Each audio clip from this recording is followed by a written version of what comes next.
Word proqramında hyperlinklər haqqında məlumat vermişdik.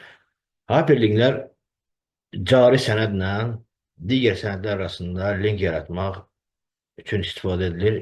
Eyni əmri biz Excel proqramında da yerinə yetirə bilirik. Hyperlink əlavə edəcəyimiz xana seçilir. Mouse'un sağ düyməsi vurulandan sonra açılan kontekst menüdə hyperlink əmri seçilir. Ekrana belə bir pəncərə gəldi.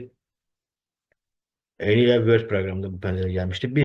Burada hər hansı bir web səhifə ilə, yeni bir sənədlə, cari sənədlə və yaxud e-mail ünvanla hər hansı bir link qurmaq olar. Məsələn, ekrana gələn pəncərədə biz Excel proqramı son PDF formatını seçirik, OK əmrini veririk.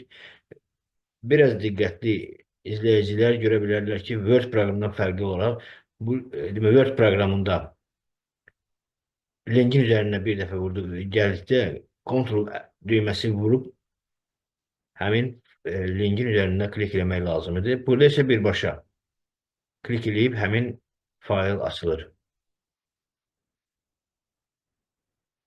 Fayl bağlanandan sonra yenə cari səhifəyə qayıdırıq. Eyni ilə digər